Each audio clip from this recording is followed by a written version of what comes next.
2025 সালে বিশ্বের শক্তিশালী পাসপোর্ট সূচকে 3 ধাপ পিছিয়েছে বাংলাদেশ। শক্তিশালী পাসপোর্টের দিক থেকে বাংলাদেশের অবস্থান এখন 100তম। গত বছরের সূচকে বাংলাদেশের অবস্থান ছিল 97তম। বুধবার যুক্তরাজ্য ভিত্তিক প্রতিষ্ঠান হ্যানলি অ্যান্ড পার্টনার্স প্রকাশিত সূচকে এসব তথ্য জানা গেছে।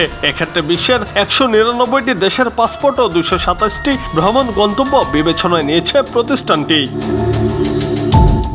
চলতি বছর শক্তিশালী পাসপোর্টের তালিকায় বাংলাদেশের সঙ্গে যৌথভাবে 100তম অবস্থানে রয়েছে লিবিয়া ও ফিলিস্তিন। গত বছরের ত্রৈমাসিক সংস্করণে বাংলাদেশের পাসপোর্ট এই তালিকায় 97 স্থানে ছিল।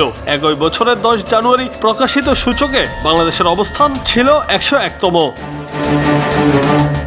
কোনো দেশের পাসপোর্ট দিয়ে কয়টি দেশে ভিসা ছাড়া বা অন অ্যারাইভাল ভিসায় প্রবেশ করা যায়, এই তথ্যের ভিত্তিতে শক্তিশালী পাসপোর্টের সূচক তৈরি করে দ্য হ্যানলি অ্যান্ড পার্টনার্স। বিশ্বের 199 দেশের সূচকে কিছু কিছু দেশ যৌথ অবস্থান পাওয়ায় এবছর হ্যানলি মোট 106টি অবস্থান নির্ধারণ করেছে। গত 19 বছর ধরে বিশ্বের কোনো দেশের পাসপোর্ট কতটা শক্তিশালী তা নিয়ে প্রত্যেক বছর প্রতিষ্ঠানটি র্যাঙ্কিং প্রকাশ করে আসছে। প্রতি 3 মাস অন্তর এই সূচক প্রকাশ করা হয়। জুনায়েদ আহমেদ, বাংলা টিভি।